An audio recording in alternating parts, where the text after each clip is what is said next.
Et le titre de ce message, c'est « Être guéri de ses blessures passées pour devenir productif ». Dieu attend de nous que nous puissions produire. Dieu attend. Nos vies sont comme une terre que Dieu, quand il donne une semence. Il attend à ce que cette semence puisse produire. Il attend à ce que nos vies puissent produire. Il attend à ce que nos couples puissent produire. Il attend à ce que peut-être le travail là où tu es, que ça puisse donner du fruit. Il attend de ton ministère quelque chose. Notre Dieu attend de nous. C'est lui le semeur. Et il n'a pas de mauvaises semences. Les semences qu'il tient entre ses mains ne sont pas de mauvaises semences. Mais ce sont que des bonnes semences. Et il veut que toi, tu sois cette bonne terre. Mais nous allons nous rendre compte que tout au long de l'année, combien de fois nous avons entendu la parole, combien de fois le Seigneur a jeté sur nous une semence. Mais est-ce que cette semence a poussé? Rien qu'à regarder nos vies, nous nous rendons compte que cette semence a du mal à pousser. Si même elle peut pousser, elle va peut-être pousser dans un petit coin de la terre que nous sommes. Mais est-ce que ça couvre pleinement la terre que Dieu nous a donnée, que nous sommes?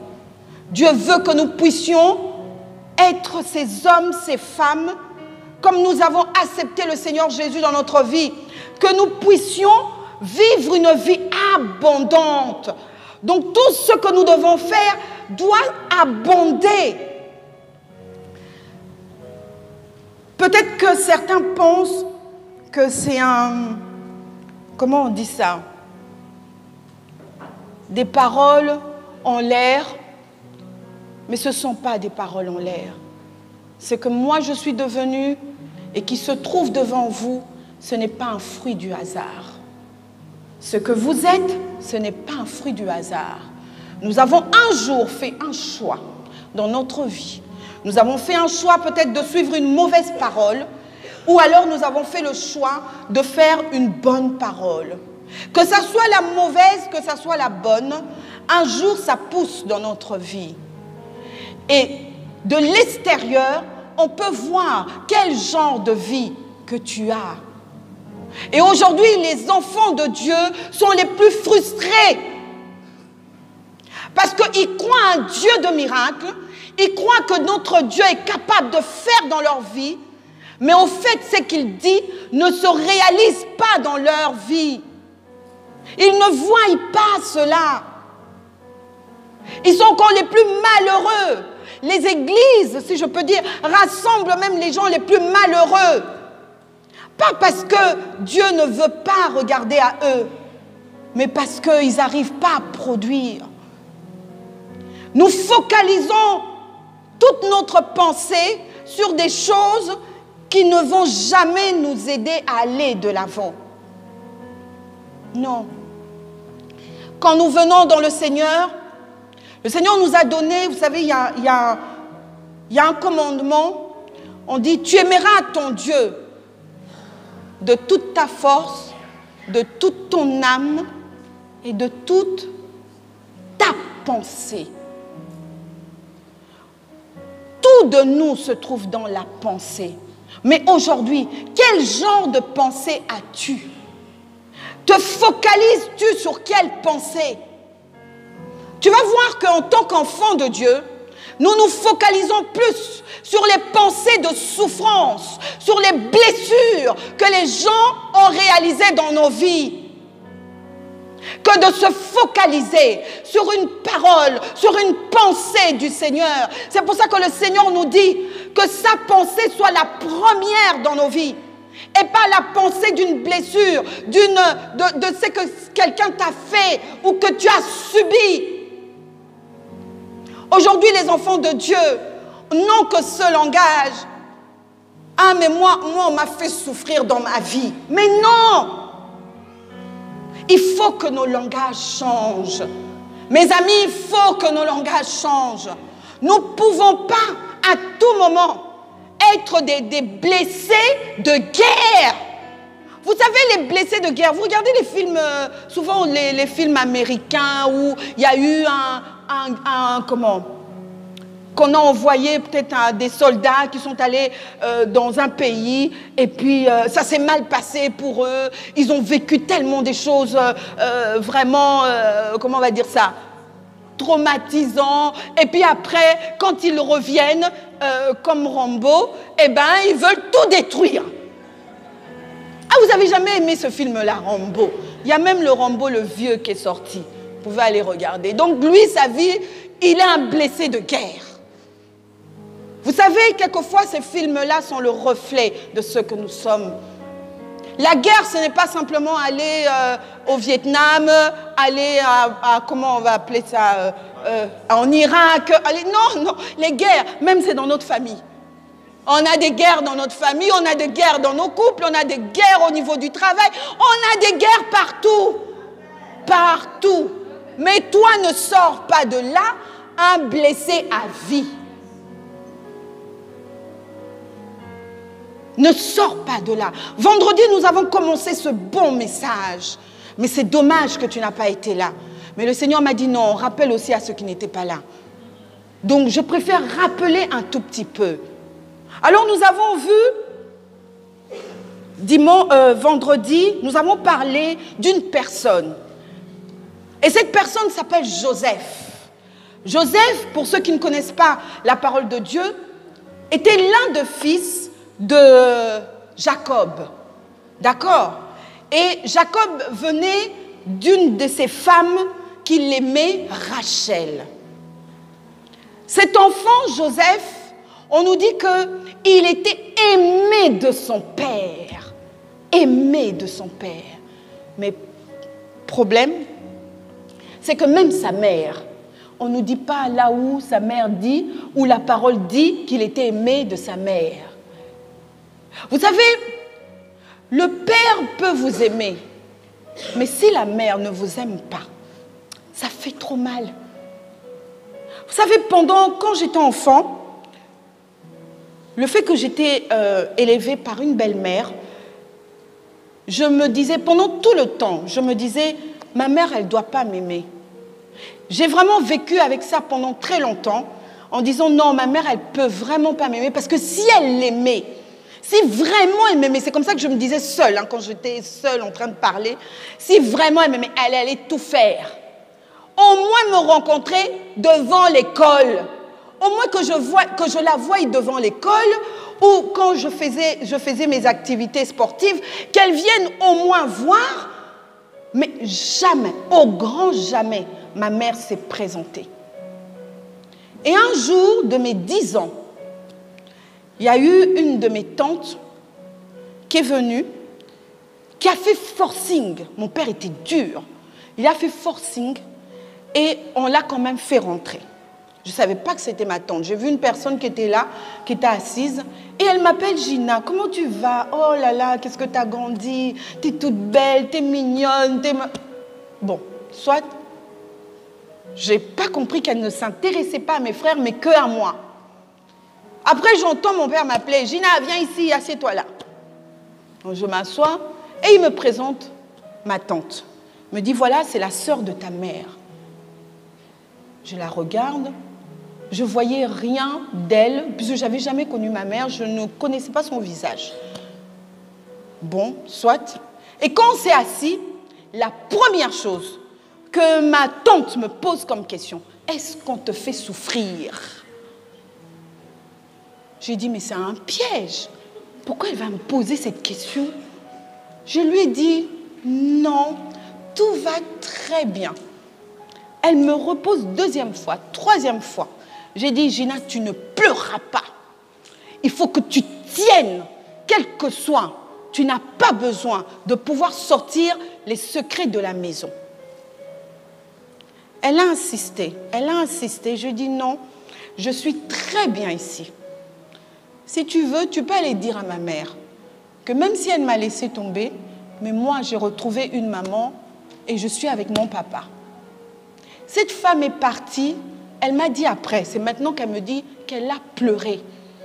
elle m'a dit combien elle, comment je peux dire ça? Elle a vu en moi cette détermination de passer au-dessus de la souffrance que je pouvais avoir. Je ne sais pas d'où cela venait. Et vous savez, c'est maintenant que je le sais, que ça venait de Dieu. Dieu commence à nous parler pas quand on est adulte. Il commence à nous parler depuis qu'on est enfant. Il nous dit déjà, vous savez, dans toutes les souffrances que nous pouvons vivre, se trace notre destinée. Dieu sait exactement ce qu'il a appelé que toi tu puisses faire. Et les souffrances que tu auras à pouvoir subir correspondent à ta destinée. Aujourd'hui, les enfants de Dieu ne veulent pas souffrir. Je ne viens pas pour vous prêcher la souffrance. Loin de là. Mais c'est pour vous dire que la souffrance est importante pour que tu saches Dieu t'a appelé à quoi. Et Joseph n'était pas aimé de sa mère. Parce que dans le nom de Joseph, simplement, son nom veut dire ajouter. Donc, au fait, elle qui était stérile, Dieu lui fait grâce d'avoir un enfant, au moins un enfant. Mais qu'est-ce qu'elle souhaite qu'on lui rajoute? Que celui-là, il ne suffit pas. Il ne suffit pas. Et quand il a la deuxième, elle a le deuxième, elle meurt même pendant qu'elle accouche. Elle n'a pas donné de la valeur à ce que Dieu lui avait donné. Elle n'avait pas su que Joseph était quelque chose ou une personne valeureuse pour cette nation, pour cette famille. Et Joseph va connaître problème sur problème dans sa vie. Joseph, on nous dit à 17 ans, il était d'abord berger avec ses frères. Quand on lit dans la Bible berger avec ses frères, on nous dit que c'est lui qui était le serviteur de ses frères. Donc il apprenait à être berger. Donc il devait s'humilier devant ses frères. Jusqu'à ce que ses frères le haïssent parce que sa mère son père l'aimait le plus. On l'a vendu. Mais même quand on l'a vendu, il se retrouve de travailler chez un homme riche. C'est encore la femme de cet homme riche qui vient encore l'agresser sexuellement. Et ce n'est pas fini. On ment sur lui et on l'envoie en prison. Mais même en prison, il est trahi. Jusqu'à ce qu'il arrive à son élévation. Alors dans ce message, c'était de voir comment Joseph a pu subir toutes ces choses sans pour autant se dénaturer et rester ce que Dieu voulait qu'il soit et qu'il arrive jusqu'à l'élévation. Chacun de nous dans nos vies, nous cherchons à ce que Dieu fasse quelque chose dans notre vie. Et peut-être que même Dieu nous a envoyé une parole, jusqu'aujourd'hui ça ne se réalise pas. Parce que simplement, au lieu de se focaliser sur le Seigneur, nous nous sommes focalisés sur nos blessures. Sur des situations, des problèmes, des difficultés que nous avons eues tout le long de notre vie. On ne va pas dire le long de notre vie chrétienne, le long de notre vie. Ça peut être depuis que tu es dans le ventre de ta mère t'a rejeté. Et tu ne comprends pas. Ta mère peut aimer les autres, mais pas toi. Tu ne comprends pas pourquoi elle ne t'aime pas. Mais tu as peut-être le même visage que ta soeur, que ta cousine, ta soeur, ton frère. Mais elle ne t'aime pas. Ça commence loin. Mais ça ne sert à rien d'aller piocher plus loin pour savoir pourquoi, le pourquoi de pourquoi de pourquoi. Non. Et Joseph nous a donné un secret. Et son secret, Luc 41, 48 à 52, on nous dit, Joseph amassa du blé comme le sable de la mer, en quantité si considérable que l'on cessa de compter parce qu'il y avait plus de nombre. Avant les années de famine, il naquit à Joseph 2 fils, que lui enfanta Asna, fille de Potiphéra, prêtre d'On.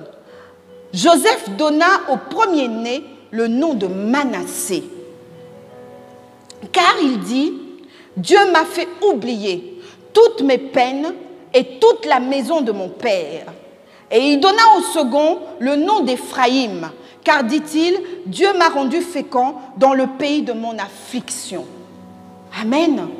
Le secret de l'abondance ou de donner un fruit se trouve dans Joseph.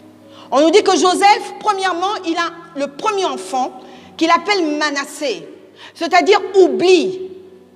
Vous savez, tant que nous n'avons pas soigné notre plaie, nous n'avons pas oublié. Vous savez, quand on a une plaie, moi j'ai beaucoup de plaies, et ces plaies-là me rappellent telle situation, tel endroit, ah j'étais tombée là, là on m'avait bousculé, là c'était un accident, là, en fait, on se rappelle.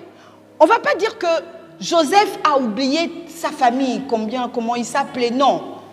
Mais il a oublié la souffrance qu'il a subie dans ses blessures. Donc Joseph donne le premier nom à cet enfant qui est oubli. C'est-à-dire que dans notre vie, pour que nous puissions pouvoir donner du fruit, il faudrait d'abord que nous passions par l'oubli.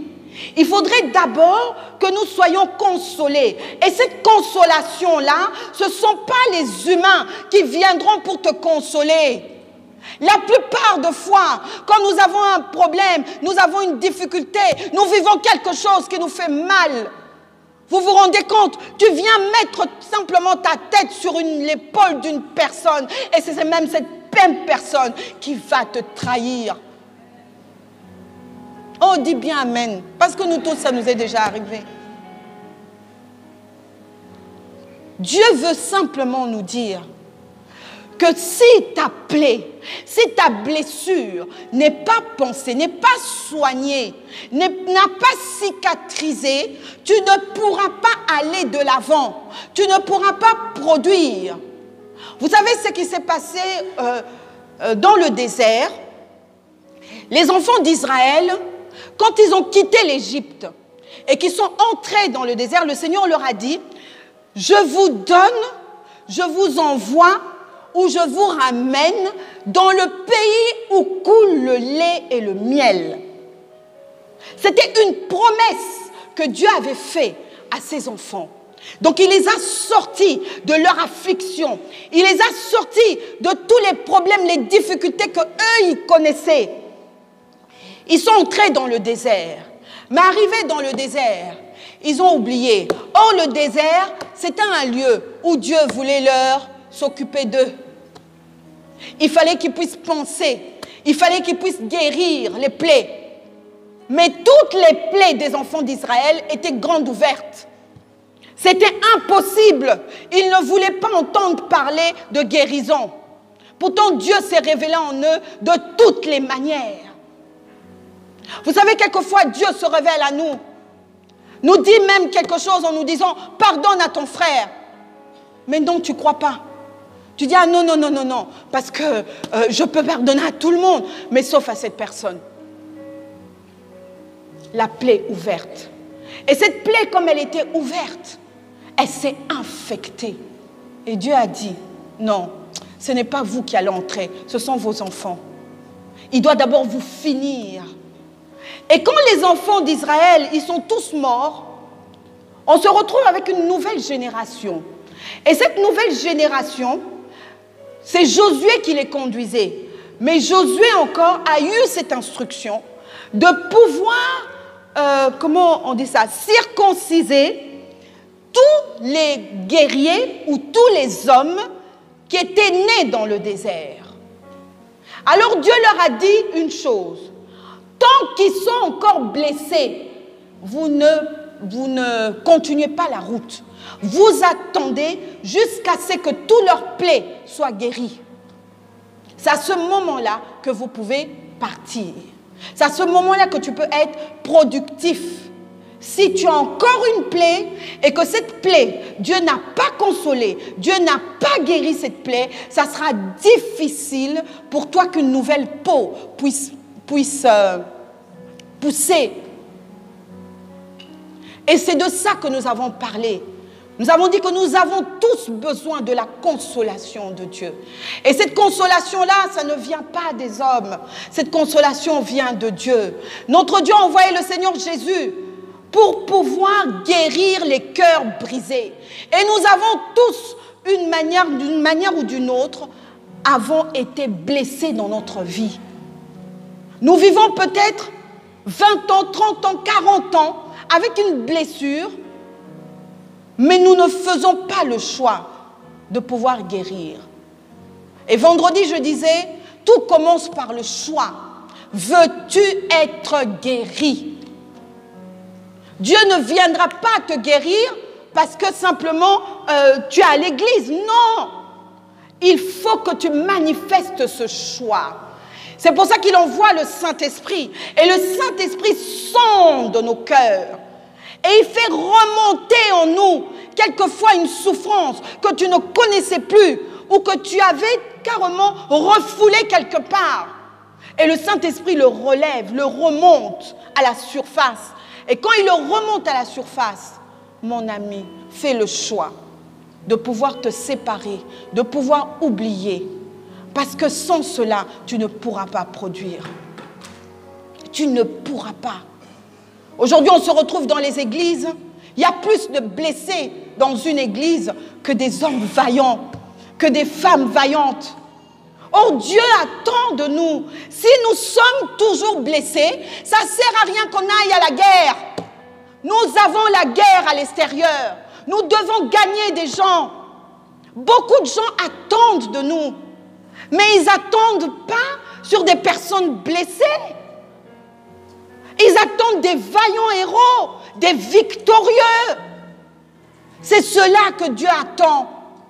Donc nous ne devons pas nous focaliser sur nos situations, nos problèmes, nos difficultés. Focalisons-nous sur la solution qu'est notre Seigneur Jésus.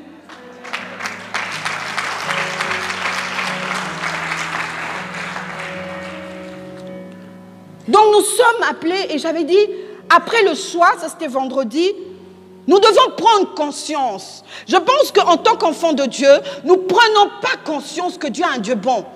Dieu est bon. Il est vraiment bon. Et en plus, on nous dit, pas simplement qu'il est bon, mais c'est celui qui était hier, c'est ça qu'on dit, hein? Hier, aujourd'hui et éternellement. Donc hier, dans la situation que tu vivais, quand même on était en train de te maltraiter, Dieu était là. Il est le seul qui est capable de te comprendre. Tu peux beau expliquer ta situation à un pasteur. Tu peux beau expliquer à ton frère, à ta soeur, à ta mère, à ton père, à tes enfants. Mais ils ne sont pas capables de pouvoir te comprendre. La seule personne, c'est Dieu, parce qu'il était là.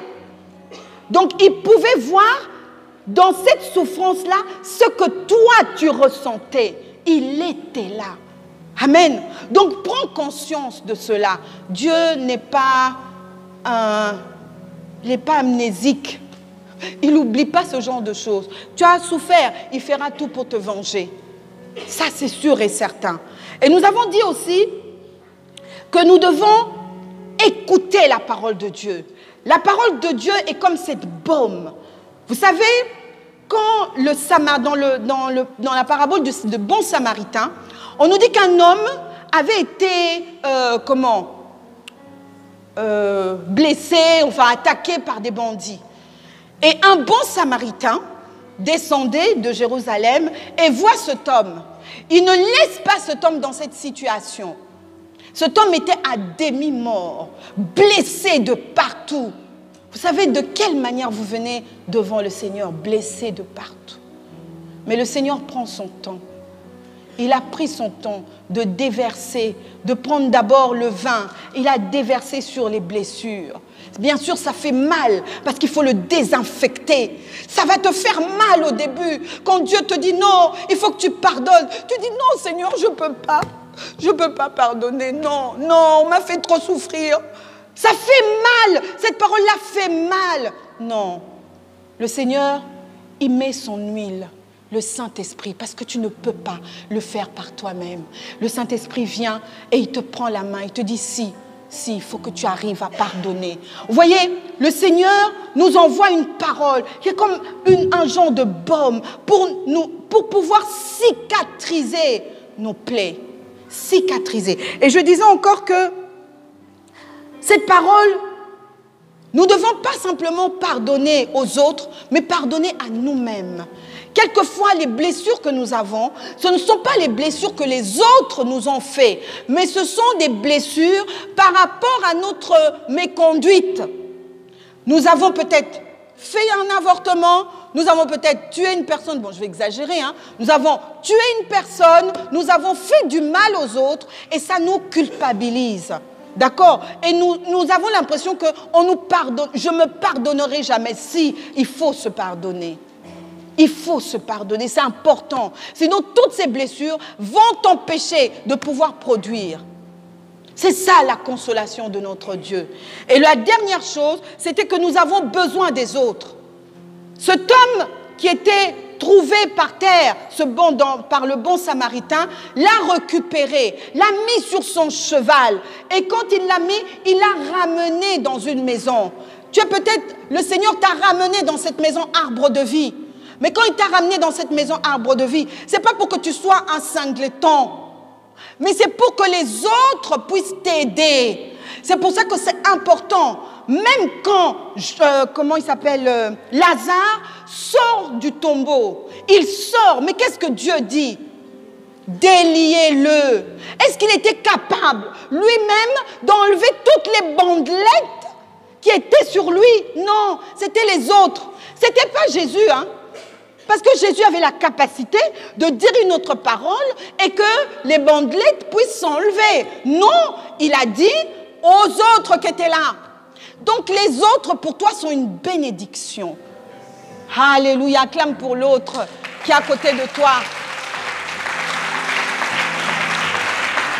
Alléluia. Nous devons savoir que le Seigneur nous a rassemblés dans une église, pas pour que nous nous faisons du mal. Surtout pas. Pas pour que nous nous blessons les uns les autres. Pas pour que nous nous mesurons les uns les autres. Ça ne nous sert à rien, mes amis, parce que ça nous empêche d'aller de l'avant. Quand tu vois que l'autre avance, toi tu mets comme les enfants font, tu mets comment on dit ça? Croche-pied pour que l'autre tombe, après tu te mets dans un coin, tu l'as. Franchement. Et c'est ça qui se passe à l'église. C'est vraiment ça. Vous savez, on perd notre temps. Si tu es de cette race-là, arrête aujourd'hui. S'il te plaît, je t'en supplie. Ne fais pas la décennie. On passe à l'autre décennie. Tu es là pour mettre des croche-pieds. Non. Le Seigneur veut vraiment que nous soyons une famille. Que nous puissions, quand nous voyons l'autre, et dans une situation difficile, si Dieu l'a envoyé là, c'est pour qu'on l'aide. C'est pour qu'on enlève, mais pas en arrachant. Vous savez, quand vous arrachez les bandelettes, ça peut encore reblesser la personne. Non, il faut le faire avec douceur. S'il vous plaît, mets un peu d'eau, d'accord, pour pouvoir enlever. Ça fait mal quand tous ceux qui ont été blessés un jour ou eu des opérations, si on vous arrache, ça fait mal et ça peut encore provoquer encore une autre blessure. D'accord? Donc, soyons vraiment des hommes, des femmes, comment je peux dire ça? Doux. Voilà, doux. Demandons au Seigneur. Si réellement nous avons reçu le Saint-Esprit, nous devons être des hommes, des femmes doux. Amen.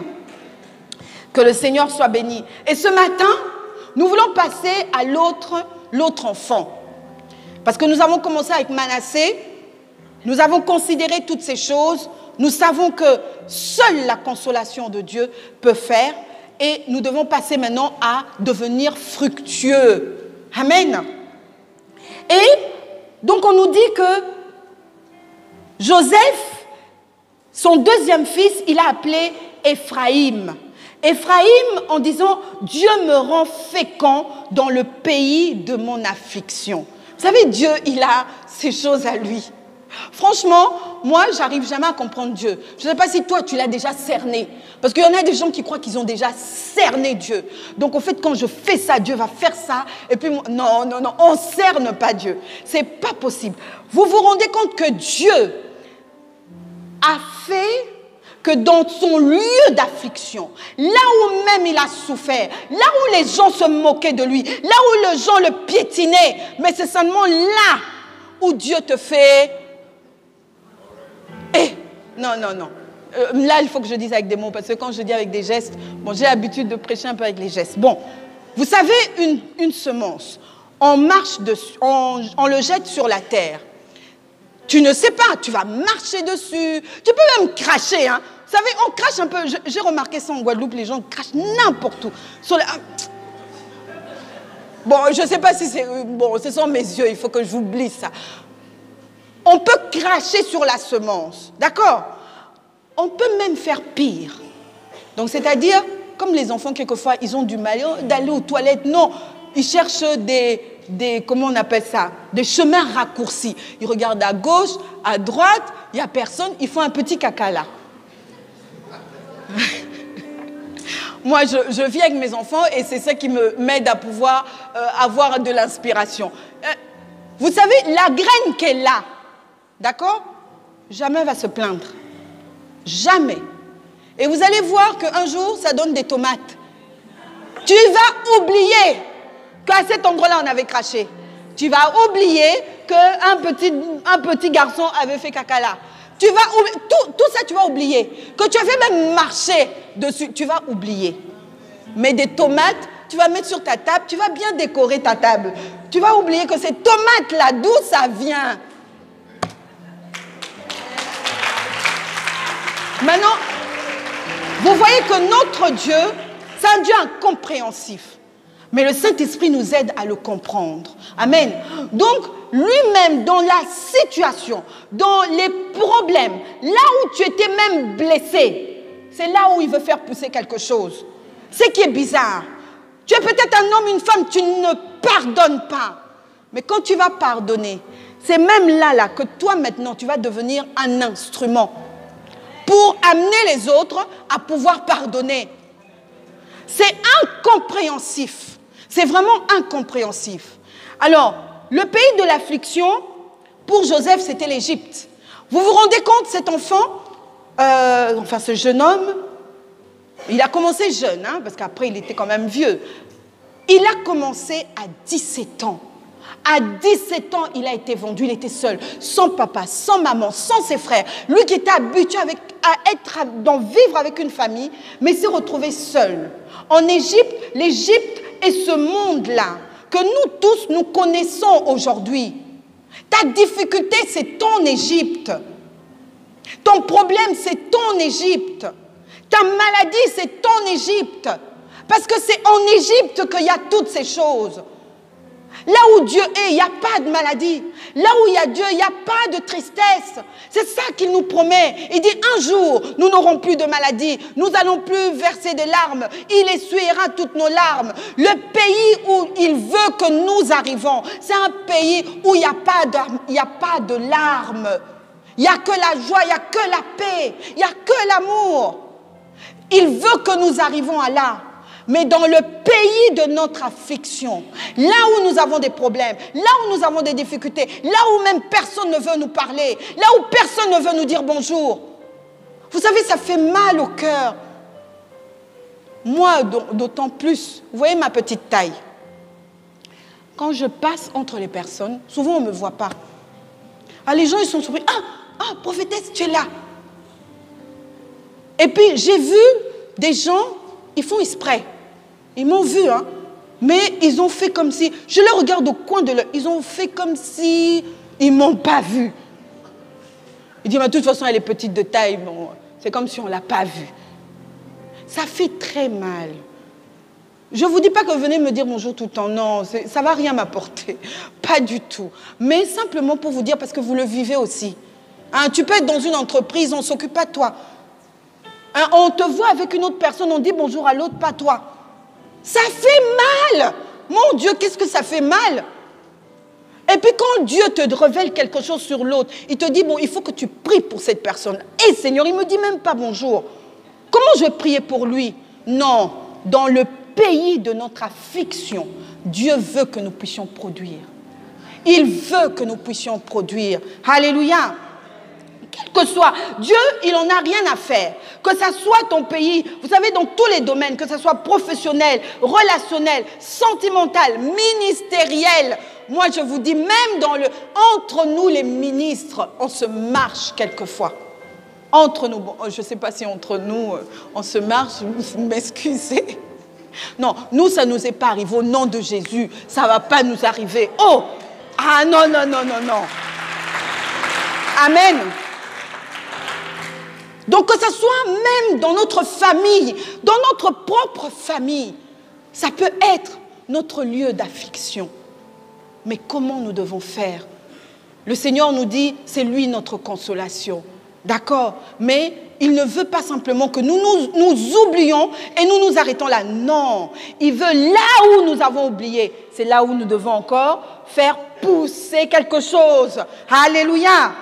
Donc, quel que soit Dieu, il n'en a rien à faire. Quel que soit le temps, quelle que soit la saison, il veut nous rendre féconds. Il ne veut surtout pas que nous puissions rester des femmes, des hommes stériles. Il veut que nous produisons quelque chose, puisque sa parole est une semence. Quand ça vient dans notre vie, il veut que ça puisse produire. Toutes les paroles qui sont dans ce livre doivent normalement, pour ta vie, il y a des paroles qui doivent se réaliser dans ta vie. Alléluia. Et Dieu, pour cela, il est spécialiste de pouvoir nous laisser passer des situations, des problèmes et de profiter de ces situations, de ces problèmes pour nous former. Tu vas te dire, mais pourquoi Dieu, tu as fait que je puisse naître dans une famille où je suis élevée par une belle-mère? Non, Dieu l'avait permis. Dieu l'avait permis. Il avait vraiment permis. Que c'est la main de Dieu, la bonne main de Dieu qui est sur nous. Et cette bonne main de Dieu, ne la négligeons pas, ne la sabotons pas, ne marchons pas sur elle, mais considérons cette bonne main. Quelles que soient les difficultés, les problèmes que nous pouvons connaître aujourd'hui, le Seigneur dit une chose, tout concourt au bien de ceux qui aiment Dieu. Quand Joseph, il dit une chose à ses frères, je ne l'avais pas prévu, il dit quelque chose à ses frères quand ils reviennent avec... quand la famine s'appesantissait et il les a tous fait... Enfin, il s'est dévoilé à eux. Parce que quand ils sont venus, ils ne savaient pas que c'était Joseph. Ils ne savaient pas. Et Joseph, ça l'a fait mal.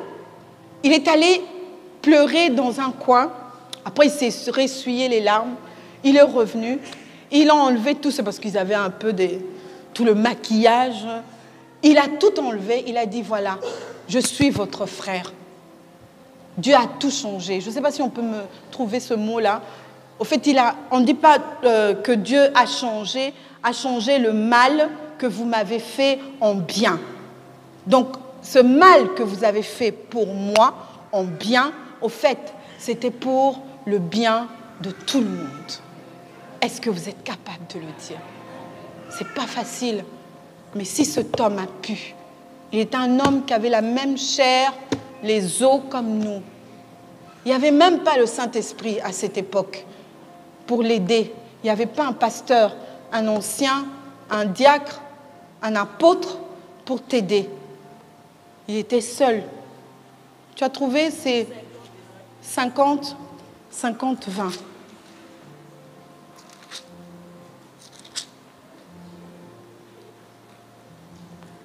On peut le mettre là. 50 au verset 20.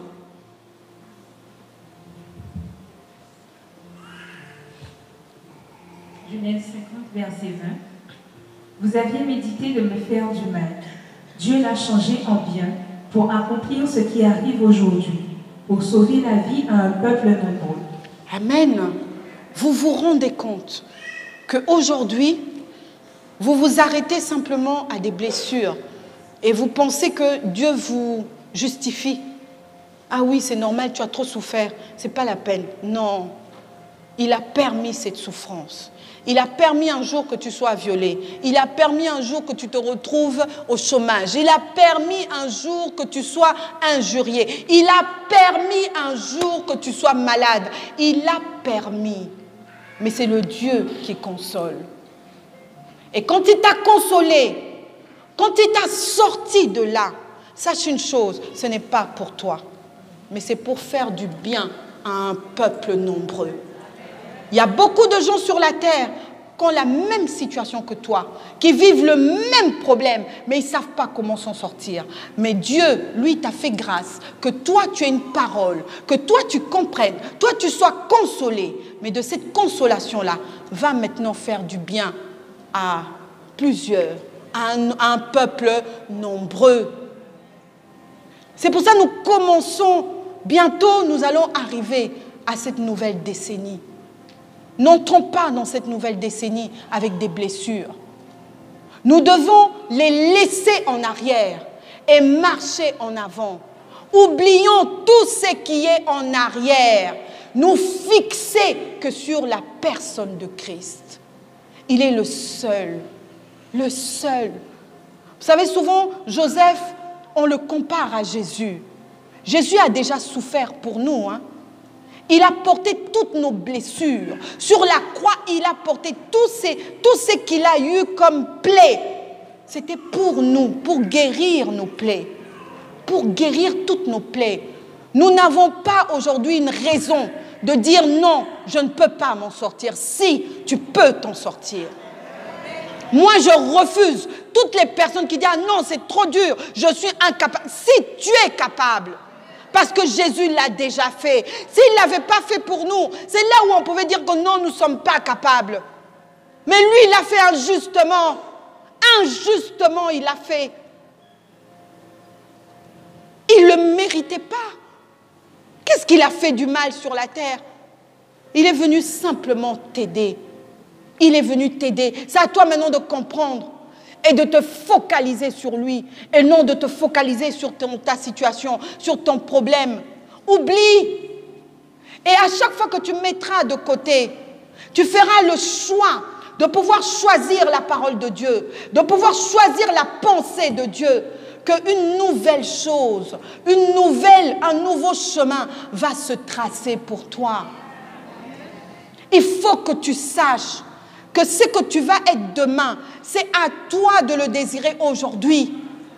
Ce que tu veux vivre dans la décennie prochaine. Je ne sais pas si tu auras 70 ans, si tu auras 60 ans, si tu auras 50 ans, 40 ans, 90 ans. Mais tes 10 ans là, prépare ça aujourd'hui. Tu ne peux pas le préparer demain. C'est aujourd'hui que tu dois le préparer.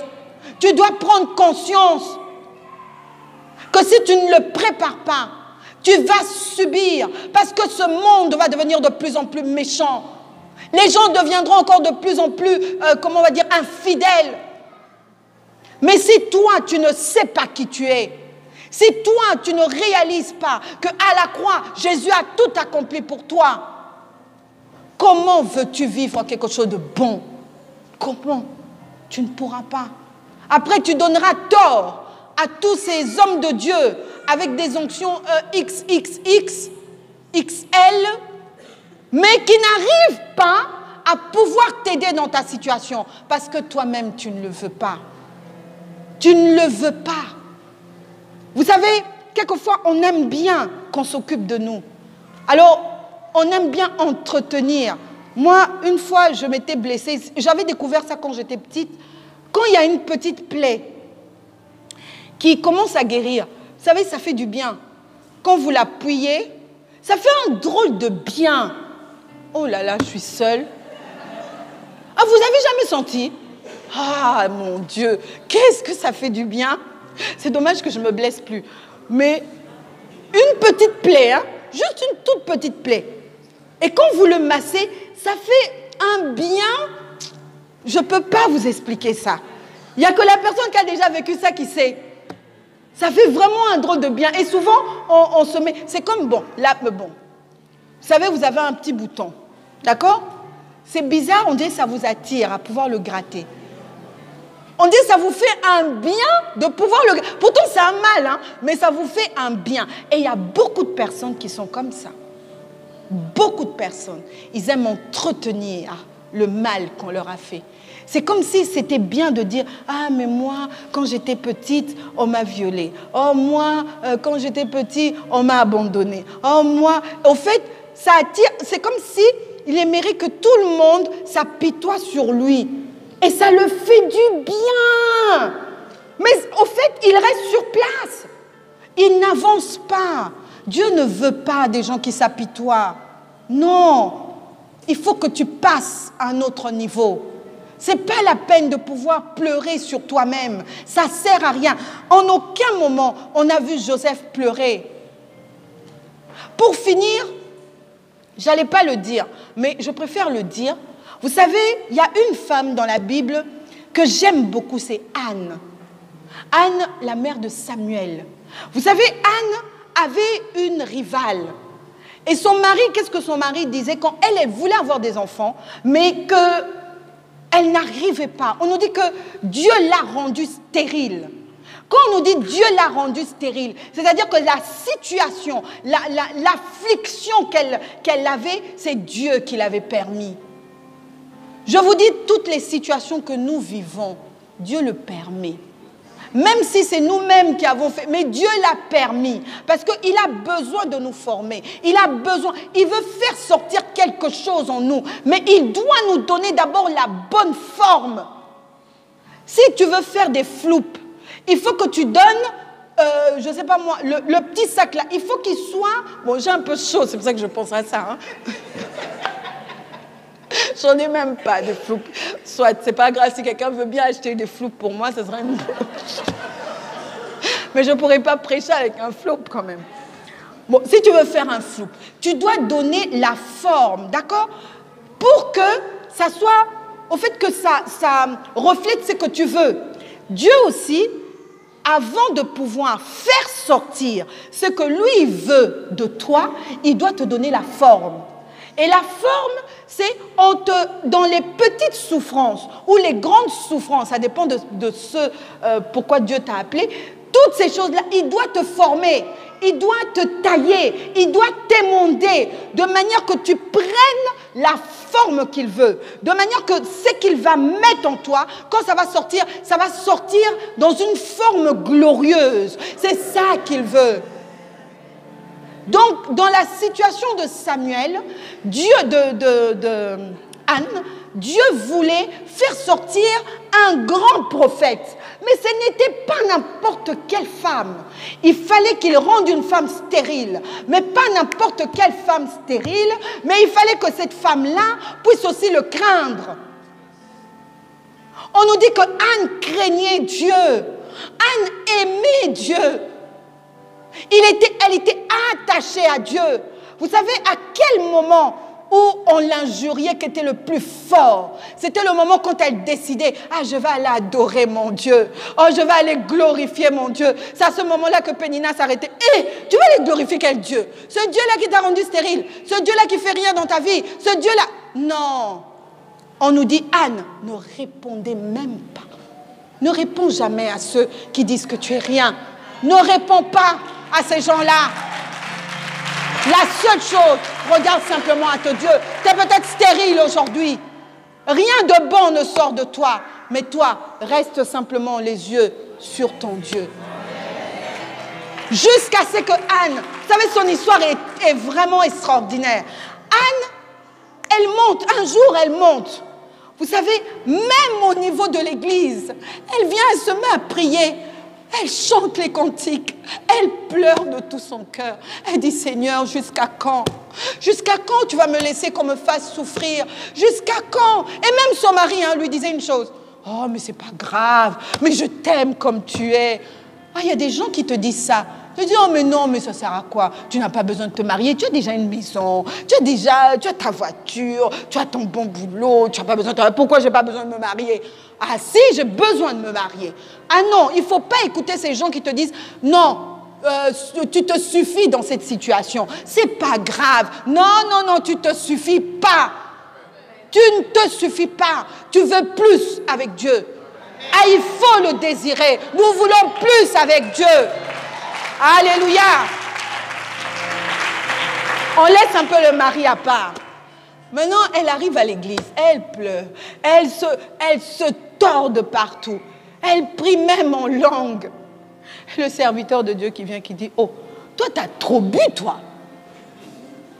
Vous savez que des choses que Dieu a mis en nous, la seule personne qui est capable de le comprendre, c'est toi-même. Même nous, en tant que ministre, on peut venir, on dit, ah, tu exagères, ah, tu pleures tout le temps, tu es tout le temps ceci, tu es tout le temps cela, on en a marre de te recevoir, c'est toujours la même histoire. C'est vrai, on le dit à beaucoup, n'est-ce pas? Bon, ça c'est sûr. Mais ne regarde pas ça. Même si les ministres de Dieu ne veulent même pas croire à ton histoire, toi, accroche-toi à Dieu. Accroche-toi comme jamais. Attache-toi comme jamais. Je vous dis, cette femme-là, elle s'est attachée. Dieu l'a même justifiée. Que même l'homme de Dieu, qui avait une mauvaise parole pour elle, était obligé de revenir sur ses pas pour dire, je te bénis au nom de Jésus. Ah, vous savez, votre histoire va changer le langage des gens. Ça va changer. On chante ici, ça va changer dans peu de temps. Ah, il faut que ça soit une vérité. Ah, il ne faut pas que simplement ça soit des paroles en l'air. Ah, nous ne voulons plus des paroles en l'air. Nous voulons la vérité. Cette femme, après, a glorifié le nom du Seigneur. Parce que, au fait, elle était enceinte de Dieu. Ce qu'elle voulait, c'était de pouvoir glorifier Dieu. Ce n'était pas pour son mari. Son mari avait d'autres enfants. Mais c'était pour Dieu. Et nous tous, nous sommes ici. Dieu, comme il a dit à la convention, nous sommes tous enceintes de Dieu. Il faut qu'on accouche. C'est ce que Dieu a dit dans notre vie. Il faut qu'on accouche. Vous savez, quand une femme est enceinte, est-ce qu'il y a des femmes? Oui, bon. Ah, il y a des femmes. Vous savez, quand vous arrivez au point, je me rappelle quand je voulais accoucher Myriam, on ne m'a pas fait de péridurale. Ce jour-là, ce n'était pas prévu, l'accouchement. C'était vraiment pas prévu parce que j'étais à mon 7 mois et demi. Mais j'appelle, je sens une douleur, j'appelle mon médecin, il me dit, viens. J'ai dit, je ne peux même pas conduire. Il me dit, si vous ne pouvez pas conduire, ça veut dire que vous allez accoucher. Donc, appelez une amie, qu'elle vienne vous déposer, parce que la porte était ici. Donc, l'amie vient, c'était le pasteur Nora, elle vient me chercher, on y va en chemin. Il faisait moins 11 degrés ce jour-là, moins 11 degrés. On arrive à l'hôpital. J'arrive pas à m'asseoir. Déjà, je m'asseyais de travers. On arrive et on me dit, mais attendez un peu qu'on vous mette la péridurale. J'ai dit, non, non, j'ai crié, non. N-O-N, je vais accoucher maintenant. Tellement que j'étais, mais tellement que ça me prenait de partout. J'ai dit, si vous voulez, je vais accoucher même là. Toutes les infirmières, les sages-femmes, elles m'ont dit, ah non, madame, attendez, on va vous prendre. Alors tout le monde me tenait pour m'amener jusque dans la salle pour accoucher. Je n'ai même pas fait 5 minutes, j'avais accouché. Vous savez, quand Dieu a déjà mis, vous êtes enceinte de Dieu, les gens peuvent monter, peuvent descendre. Et, ça sortira. Ça va sortir. Ça, c'est sûr. On va accoucher, malgré qu'il y a des douleurs, malgré qu'on peut vous injurier. Vous savez, un jour, pendant que j'étais dans la salle de comment on dit ça? De travail. Ah, tu connais bien, toi. De travail. C'est qu'il y allait souvent. De travail, je vous dis, il y a une femme qui se lève, qui dit, ah, Madame Chamba, vous avez l'habitude quand même, vous pouvez accoucher seule. Et elle est sortie, j'ai crié sur elle. La dame, elle s'est retournée. Vous savez, c'était dispute avec cette femme. Mais une dispute, c'était une réunionnaise. Je l'ai vraiment ramassée. Là, la langue là d'avant, elle a été bien revenue. Je l'ai ramassée, mais proprement, je l'ai bien ramassée proprement. Vous savez, cette femme, comme je l'avais ramassée comme cela, elle n'est pas entrée un jour dans ma chambre. Elle n'est pas entrée. Et à la fin, quand je sortais, elle est venue me demander pardon. Vous vous rendez compte? J'ai dit, mais quoi? Mais de quoi elle se prend? Mais je l'ai vraiment. Vous savez, quand la douleur, c'est comme si quand tu arrives à la fin, qu'à ce moment-là, qu'il y a encore plus de problèmes. C'est comme si la dose, Satan augmente la dose de problèmes, de difficultés dans ta vie. Mais toi, tiens bon. Ah, il faut que tu accouches. Ah, il faut. Que ça soit pour un homme, que ça soit pour une femme, il faut que nous accouchons. La volonté de Dieu. Comment je peux dire ça? La promesse de Dieu dans notre vie. Il faut. Anne, quand elle a accouché, on voit que l'enfant n'était pas pour son mari, mais c'était pour Dieu. Elle a consacré à Dieu. Elle a dit, c'est pour toi. Et il a été le plus grand prophète qui a fait du bien à plusieurs, qui a fait qu'on a pu oindre le premier roi d'Israël. C'était l'un des plus grands prophètes que Dieu même tient dans son cœur. Vous vous rendez compte que Dieu veut que vous soyez, que vous puissiez donner naissance à des choses, à des solutions qui vont aider plusieurs. Pas simplement vous, ça va vous faire du bien. Oui, certes, mais ça fera du bien à vos voisins, ça fera du bien dans vos familles, ça fera du bien là où vous travaillez, ça fera du bien au lycée, au collège, qu'importe, ça fera du bien. C'est par là que je voulais finir. Vous voyez que toutes nos souffrances, nous pouvons soit le donner de la valeur, soit le banaliser. Faites simplement un choix. Moi, j'ai fait ce matin le choix de banaliser toutes ces choses parce que je sais que mon Dieu veut que je regarde à lui, que toutes ces choses, ça concourt à mon bien.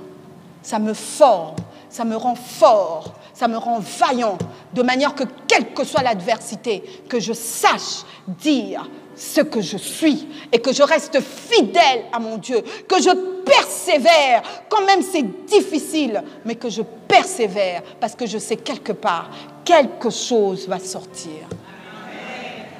Amen. Alléluia. Voilà ce que j'avais à vous dire ce matin.